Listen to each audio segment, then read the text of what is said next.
Okay, so thank you for being here. And I am going to share some thinking with you that I've been doing about consciousness, because I care very much about the planet and about how we are in relationship to both the planet, to ourselves and to each other. And so, having spent much of my time as a little girl and as an adult being in nature and just really listening, I feel like there are things that if we might understand them a little better as a collective, that perhaps those of us who aren't yet engaged with creating realities that are positive might find out why it matters and how they can actually start that process without being totally new agey and stuff like that. So that hence the title, Consciousness and the Creative Collective, Dynamic Emergence, and I'll go into those different elements. And where we get to is, I feel like, profoundly exciting, but I'm kind of keeping that bit till the end. And some of it I'll go into more than others. So, and if you have any questions, please ask. Don't feel like you have to wait. So the big question is really the difference between a mundane life or a mundane experience of life and something that feels magical. And I'm guessing that some of us here in the room, if not all of us, have had that sensation where we can feel like something big is happening, something bigger than just our rational mind planning our lives ahead, like moment by moment, or something big in the collective realm, something that's beyond what we normally perceive as predictable. And I think the question that I want to look at is, how do we honour that? How do we recognise it? What are the qualities of recognising it? And then how do we honour it and participate with it to allow it to come into its own? And that has a little something to do with intelligence, I think, or a different understanding, at least, of intelligence. So don't be overwhelmed, but these are kind of general ideas on what intelligence is made up of. There are different people, Howard Gardner is one of them, who have done all sorts of explorations to see, I know it's unnatural to split anything up, like trying to split up the ocean and say, well, this is the Indian Ocean, that's the North Sea. It's like, well, it's absurd, it's all one body. So of course, our experience of being intelligent to whatever degree, or in whichever directions, is all one thing too. But sometimes when we look at the formal education process that's been the most typical, what we might call conventional, tends to focus more on, say, the rational intelligence, the mental process. And I think we know now, like, I mean, we probably know anyway, but again, back to the mainstream, which is really where this is headed. These other intelligences, like the sensorial intelligences, feeling knowledge in our body, is a huge one, and learning how to decipher when that's happening. The intuitive intelligence, like having a hunch against all logic, just like if that plus that equals that, and yet there's this thing over here that's calling you, and you just know that that's the right door to go through, but it's not necessarily logical. That's what I would say for this, is the intuitive intelligence. The emotional intelligence is the ability to feel, like when we log a series of trees, or when we blow up a mountain because we think there's something better inside it than its whole beingness. That, to me, if we can feel the tear in our own fabric when that's happening, that to me would be emotional intelligence. And also just the ability to communicate between ourselves with a certain transparency and self-ownership, so that it's safe. Like, to be honest, it's safe to express our needs, and we're not going around blaming each other for things that we're not happy about. The motivational intelligence is another sort of classic. And that, I think, is, I would call that being called forth from beyond ourselves to beyond ourselves. So there's some kind of inner motivation. And if it's at its most basic level, then I think that's what we see with, for instance, corporations who legally are bound to make financial profit. That's their legal obligation. And so even if they didn't want to, their hands are tied in that direction, so that's the motivation. But now as a collective, we're seeing that if the motivation is not more holistic in nature, then we're basically chopping a tree off that we're sitting on the top of. And obviously that's a very short-term lifespan for all of us. And obviously more than just humans. But hopefully the fact that it also affects humans will be the final prompter for those that don't have that emotional relationship to nature. Associative intelligence, for some reason I'm calling that geometric, I don't yet know why, but it's just the term that came up when I was creating these thoughts out loud. But it's something to do, I think, perhaps with, apart from the obvious, making associations between things, seeing relationships, also perhaps being able to perceive how things connect into other dimensions, into other realities and time frames. And then your good old-fashioned basic pattern, which is, as we've probably all been told over the years, that the brain loves to recognise patterns, and as soon as it's done that, some part of you relaxes, and then you can kind of experience the rest. And again, I've already touched on those, like empathy, teleology, which is that sensation of being pulled forwards. So often we think, as humans, that we're creating everything like kicking a football and it's going in a certain direction. And this is just an invitation to give thought to the idea that we're being prompted by the future, by that which is beyond our vision, our literal sight, to go forward to meet something. So there's kind of a coming home. And inspiration, of course, is the quality of excitement that again prompts us to fine-tune what direction that movement might be, what it might look like, where it might occur, who with, those sorts of questions. And underneath all of that, like under the iceberg, under the water, all comes down to communication. And communication, as you know, is very much a two-way street. So there's the hearing and the listening, but there's also the speaking. So I would love for us all to experience listening as something deeper than just the words. So deep ecology, deep listening as a deep ecology. Understanding that there's so much being communicated to us all the time, you know, especially by nature, but not as if that's separate, because of course we are nature. But there's so many different facets to nature, so many different appearances, legs, no legs, trunks, stems, rocks, you know, all of these aspects of intelligence, different kinds of intelligence, different frequency ranges of intelligence. And to me, deep listening would be the ability to sit, to just sit and be present and hear what's being communicated. And that would come back to the intelligences, probably the intuitive, but also the sensorial, like feeling communication in our body when something's good or bad. Like that game we used to play where you'd hide something in a room, you go like hot, warmer, warmer, warm, hot, hot, hot, or cold, cold, cold. Like being able to tell the difference, like when you're really tuned in and when you're still not quite dialed in yet. And the quality of our listening obviously will have an impact on what we hear and what we feel we now know as a result of having tried to engage in the listening process. And especially from a human perspective, oppositional or co-creative. Like, I mean, I could give this talk and someone could ask me, well, you know, what's it about then? And there might be a way that they ask it that I automatically know that they want to tell me what a stupid talk it is. And someone else might ask me, well, what's it about then? And I automatically know they really want to understand something that's different from what they currently know.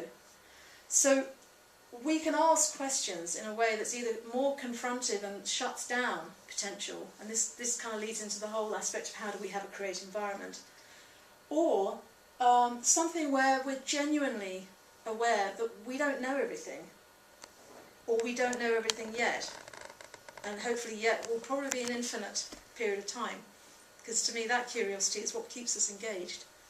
So creating the right environment, having the right attitude, really, and just being open to different opinions, different species, different thoughts, different feelings. This is all embedded in consciousness. And very simply put, consciousness, an easy way to frame it, the psychological and the philosophical. So the psychological is the fact that I'm actually physically awake. I have language, I have a body, and I'm talking. That's my psychological consciousness. The philosophical consciousness is the endless question. You know, where do we come from? What is that which gives birth to the psychological?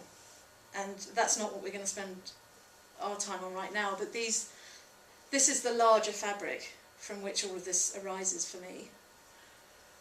And of course the ultimate question, what is creativity? Our gift. Creativity. That is what I think the intelligences are for, is to help us have a really fantastic experience of ourselves as creative beings. And I guess my argument as such is that if we can honour all those different aspects of our own intelligences, then there's a greater chance, and that kind of co-creative environment, then there's a greater chance that we can actually be responsive to an environment that's in much need of being heard, like for change, for sustainability. And the creative collective is self-explanatory, really. It's like when you have a group of people in a room and you learn something new, again, because you don't know everything yet, because you're willing to enjoy not knowing everything yet. So a space of deep listening, a state of responsiveness. And from that, I've noticed that who I am is different with different people, you know. So with that in mind, like, if you notice, your language will probably change around different people. How you feel about yourself might change around different people. Like, I've gone up to some people and felt really inept. Like, I suddenly feel really like I don't know how to represent myself, or I feel perhaps just somehow less than. And then I'll go away and then I'll come back to myself. Like, out of that field, I'll come back to myself and I'll realise, oh, maybe that was somebody who has that as a concern of her own, and that part of me that can relate to it got activated. So that's also the dynamic emergence, that we aren't really distinct. And I know people say that we know that from quantum physics, but I think if you don't want to study quantum physics, just knowing ourselves is the far quicker route to understanding about how we really can't separate ourselves, except we can if we want to have some definition and not be influenced all the time by other people's moods. So you can, but you can and you can't, I guess. You can manage it, but you can't stop it in a sense. Dynamic emergence I've already gone into. And we're not going to do an exercise right now. Now, what I've shared with you is fairly already there, to some extent. What I'm adding to the mix is this. I think these two elements, our ancestral intelligence and our understanding of nature intelligence, are two really large pieces of the puzzle that are missing from how businesses make decisions, how groups who are in charge of groups of people make decisions. So those are two elements. I don't really know how much I need to go into those right now. Did anyone want to ask anything about these? Or shall I just keep going? Okay. All I can say at this moment is that ancestral consciousness, ancestral intelligence, the intelligence is on my part, not the ancestors. So that they're not in question. For me, the question is, am I able to tune into the more shamanic realms of reality? Am I able to traverse time frames and gain wisdom from listening to those that have been before? And if time isn't a continuum, so there is no future as such that hasn't happened yet, can I go there too? Can I listen in a way that is more elaborate than simply having a linear reference for time? And nature intelligence is to me blindingly obvious. The mistake with recognising it, I think, is because if one doesn't speak the language of certain different species, then the easy assumption to make is that it's not speaking, which of course is a travesty, because if someone speaks Greek and I don't say they're not speaking, I don't say they're not intelligent. If I'm honest, I say I don't speak Greek, or if I don't speak Greek and don't even know therefore which language they're in, then I just have to acknowledge I don't know this language, but I can feel, hear and see that there's some communication going on, there's intelligence here. So nature intelligence obviously is far older than human intelligence. So for us to learn that language, I think would be helpful. I think the indigenous peoples and people who spend time with indigenous peoples or in natural landscapes have an advantage, and if the sort of more westernized culture could find some part of themselves that can respect that which it knows not yet, that could make a huge difference to the kinds of experiences we can have as a dynamic creative collective in terms of innovating new relationships. Green economics, again, not really going to go there right now. It's just, that's more to do with assumptions about growth, like business always got to get bigger, always got to make more money. We've already ascertained that the make more money seems to be more of a legal structure that's going to be changing. But there is a relationship between these different kinds of growth, because obviously growth as a form of cancer means it's somewhat out of control. We're not really at choice. It's not a holistic environment. It's not considering how its presence is affecting others. And of course we see this all around the world a lot, and it's painful. And the growth of sharing. Now, growth of sharing is a completely different ballgame, and I think it has a different direction. So instead of just being like either forward, forward, forward, I think it does more of a torus. I think growth that can feed back into itself, so that it goes laterally, so that it goes to communities. You know, obviously these parameters need to be defined and looked at and all the rest of it, but just having a different way of valuing growth, so that it's not unhealthy. And this is what I care about. This is where it all leads to, which is what I call sacred intelligence. And that really should be the title of this talk.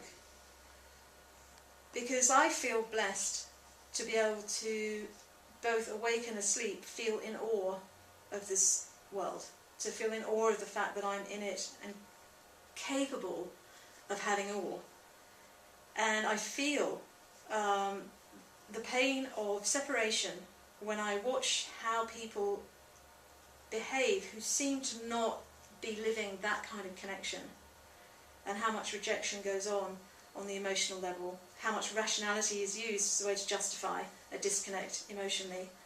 And for those of us who do feel, then it's excruciating to watch what feels like very, very misguided decision making, because it's not fully informed, which is why I think having a greater appreciation of the intelligences is really important for understanding our limitations, like where we're at, being able to be conscious of ourselves, so that we can behave with respect. So this is a hugely long definition, and it might reduce over time, but it's the holistic integration of all intelligences, and that means across every species, functioning at their own level, so not to be judged as higher or lower, of inspired knowing, leading to creative organic evolution, a natural evolution that serves the whole, and this based on an emerging understanding of respect for our planet and for our lives. This relates to creativity as such, openness, deep listening, leading us on a path of natural organic reciprocity. So is how I'm behaving, is how I'm thinking of benefit to that around me? What can I learn from that which is around me? Why am I being blocked? Am I off track? Is my thinking separate from the whole? And this results in sustainable living, otherwise known as sacred living. So those are the main points. I seem to have missed one of the slides, which is to do with pollution. So I'll put that back in later, but just to add that, because it is very relevant and it's entirely within this context. We complain a lot about corporate pollution, quite rightly, and I would define that as making one goal more important than a holistic vision. But there's also personal pollution, and I think this is a point at which we can actually have some say in the co-evolution of our species, and of course, therefore, of everyone else that we're sharing this planet with, all our neighbours. And that comes down to the mental and emotional. So mental pollution, like it might be me generating judgment, self-judgment, other judgment. It doesn't really make a difference, quite honestly. You're still generating pollution. And emotional pollution might be me choosing not to support, not to love, not to have compassion, not to feel.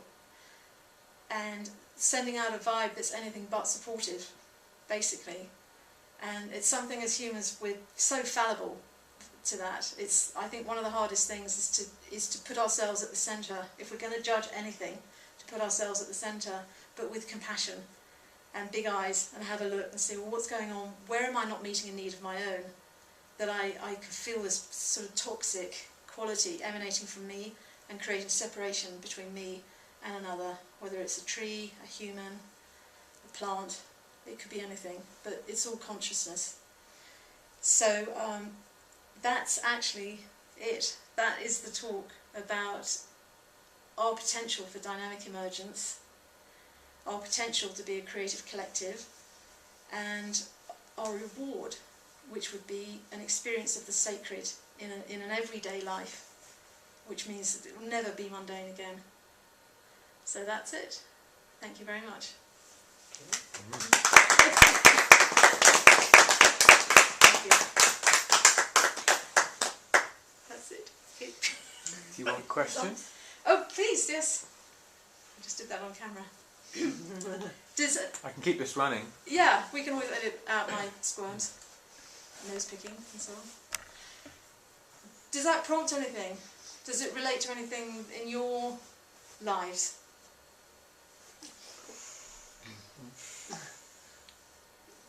Care to share?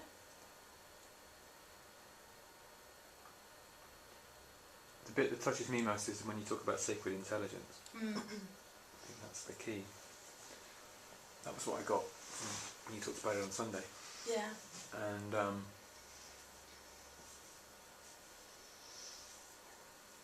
the idea that we're part of an intelligence, that we're not separate, we're not ever wholly separate from it, that our own intelligence is always subject to it, to something. So this idea that we're actually separate from the planet, from the planetary intelligence, for me, Right. is a mistake in a way, but it's something that we're kind of conditioned to think. So even with the best intentions, still thinking they're separate from the planetary intelligence, and talking about it then as something objective, talking about the planet as something objective. Yes. You've already created a split which may not exist. Well, and I think on top of that too is, and again this would be more of a hunch than something that I could rationally spell out yet, but our intelligence, in my felt sense, is in direct, the health of our intelligence is in direct relationship, direct proportion to the health of a really diverse planet. And if the diversity becomes removed, like with the various species, the sixth extinction, as they're removed, I feel like parts of our potential for further expansion of our own consciousness, or our experience of consciousness, I see that as a relationship. And that's part of the dumbing down, Potentially that's a thought, at least. It's not just that everyone's watching televisions all the time, and therefore there's a dumbing down going on. But what if nature, as we as nature, reduce the diversity? Like even looking at how we grow crops, like there used to be thousands of potatoes, now there's only like 5 varieties. And the same with apples, like there's so much getting sort of homogenized, simplified. And I don't think it necessarily means that our intelligence increases. Do you think that reduces our intelligence because I of think it might. the diversity of it? Yeah. I think there's something about diversity. Of course diversity creates strength, in terms of structure. Everything relying on everything else, it means you've got to be awake.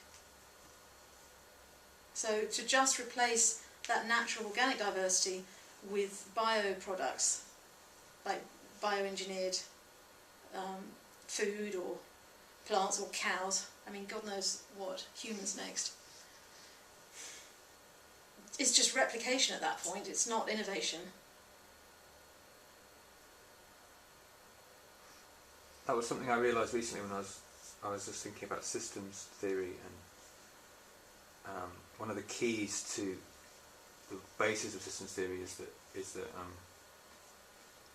is innovation and creativity, and that was a penny drop for me at that point when I saw that. It's not, because I was put off by the term originally, systems theory, because I thought, probably because I'm not crazy about systems, but when I realised that at the heart of it was innovation and creativity, and that was actually what made the whole thing work, I got more interested in it. Yeah. I'm a big fan of systems theory, because it has deep ecology in it. So it might be a language thing too, because it can sound a bit mechanistic, can't it? What flags got then? Vicky, what was on your mind? Or in your body, heart? No, just that there wasn't anything particularly to say, because I just absorbed it as a general yes. Yeah. I'm with you all the way. Okay.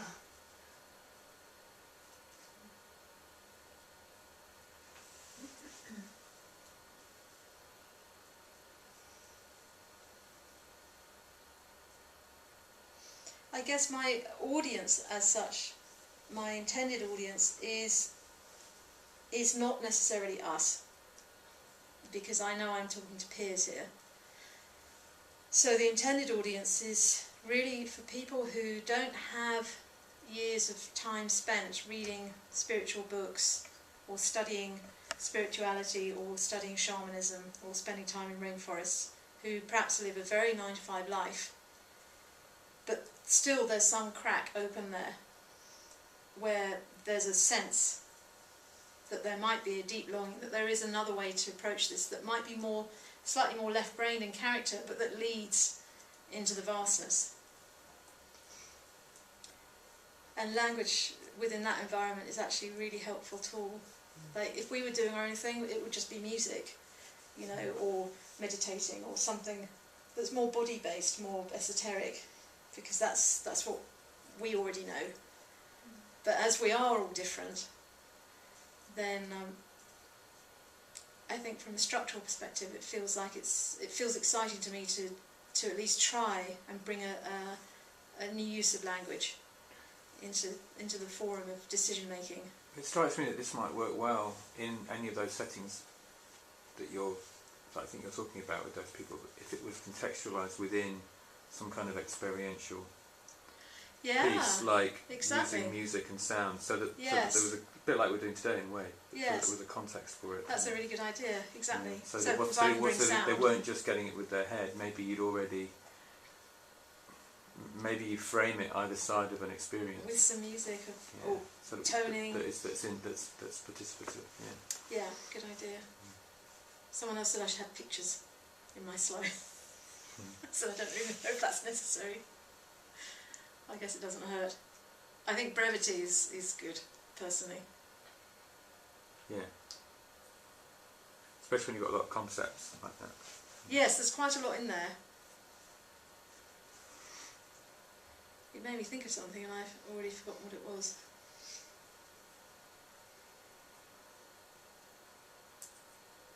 To do with context, he was talking about context within which to put this over. Yes.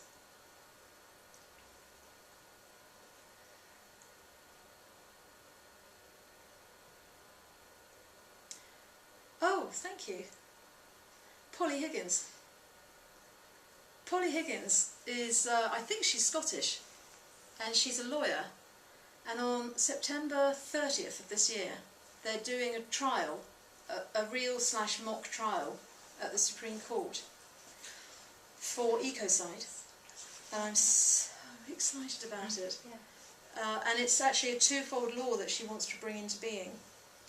And the first is all things to do with human impact on the environment through business practices, or through any practice really, but again, human to planet, human to non-human, let's put it that way. But then there'll be a second section also for just natural disasters of their own. And I'm not quite sure what the relationship to that would be, but more like to do with tsunamis and earthquakes and so on. but the idea is that because companies, which is why I'm quite clear on that at the moment, companies currently do have a legal obligation to make profit. They are legally bound to make profit above all else. So with the introduction of the ecocide bill, I don't know if we call them bills over here, law. Yeah, a bill then becomes an act. Okay. Then the first priority, the first legal requirement, is doing no harm. And presumably there'll be some kind of wording in there that will perhaps hopefully be even more positive than that. But at the very least, if you do harm, then you're behaving illegally. And then there would be subsidies to help companies transition how they do stuff, so that they don't all immediately go out of business because their behaviours are all completely illegal suddenly. So that, I think that's a phenomenal thing. I've actually just put a link to her sort of process. I forget what it's called right now. Is it called the Earth Charter? No, but it's in similar. keeping with that. I mean, I it's saw honouring her the Earth speak Charter. at the Women on Fire conference, talking about giving the Earth, Human Earth rights. Is it to do with wild law? Because there's a lot been written, there's a lot being said now in some quite influential circles about wild law. I haven't It's the heard idea about that a stream, a river, a forest has rights, and yes. that's coming through. Anthony's done some work on that, Fabulous. which is Sacred Site's work, and the sacred site has rights also. Of course, And yes. these things. I mean, that's probably the first place because indigenous groups are claiming that places have rights. Yes. Their sacred places have Yes. rights, and that's the work Anthony did. That's really And that's interesting. actually had some political. Well, I It's got a think little bit of Christopher political weight Law back has behind also it. written a book a while, like literally decades ago, about should trees have standing, is the title of the book.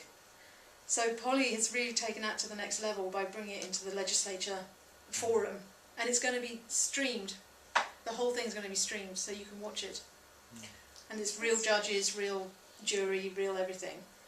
So the only thing that's not, I think the idea is to see what is the effect. That's why it's called a mock, because they just want to see what are the responses to this. Will people relate to it? But yes, I mean, I've grown up and I know, who knows where it comes from. All of those intelligences, just having a deep understanding that everything has rights. And so to watch the violations, it stupefies me. I mean, and it hurts, physically, emotionally it hurts. Because there is a connection there. And it's certainly not before time. I love the fact, though, that that's what's emerging. I forget the guy who's written a really important book about it. His name might be McIntyre, I'm not sure, but if you look up wild law. Okay. Wild law. It's, Thomas Berry talks about it in his book. Do you know Thomas Berry? I do. Yeah. So I don't understand. This is being streamed just online, is it? Who I is don't this know if going it'll out to? This whoever wants block? to watch it. So it will be. There's a website, and I'm trying to remember the name of it, of course, and I can't right now because I only literally found this today, and I've put all these links on my website actually. But there are two websites that she refers to. If you go to Positive TV, they're actually showing the interview that they did with her, and she names the two websites where you can find out more about it. But I think it's positivetv.tv, I think is the website address, or mine, claireheddy.com. And if you go there on my links page, they're up there. So it's a fake trial, but with real people. So no law would get passed because of it, but it's a practice run basically. Is it just going to be online? Is it going out on TV somewhere? I don't know. I don't know if it's on TV. It's like a big kind of advert, isn't it? If you can get enough For a people great watching idea. it online, Fantastic. it's like being on TV these days, isn't it? Exactly, exactly. Yes, with the amount of people that nowadays choose to watch perhaps the more intelligent versions of the news, which tend to be online. So yeah, I can't wait for that. Because Positive TV are based here now, aren't they? It's Yes. It's, what's her name? Dana, isn't Dana. it? Yeah, she's great. Yeah, It's she really is. good stuff. And she might be actually hooking up with another company that does TV in New York. Great. because they want to have her positive TV actually on television. So I know that she's been in talks with them about that. That's very exciting. And We they need approached positive, her. We need positive. Yeah, Positive. yeah. And there's lots of it actually. It's really easy to find. It's just not put on the mainstream Yes. news. Yes. Not surprised. Because everyone says, oh, people love disaster. And it's like, really? They don't. That's not a reference point for me. So, but yeah, a lot of it's just faulty thinking or mistaken thinking. If we tweak it just a little bit, it can make a big difference. And for some of them, they might just have to come at it through the rational to start opening up their hearts, because it's not that easy, is it, to sit in your heart? Especially at the beginning, when there might be a lot of stuff in there that doesn't feel very happy, which is often the case when you haven't been in there for a while. But that changes.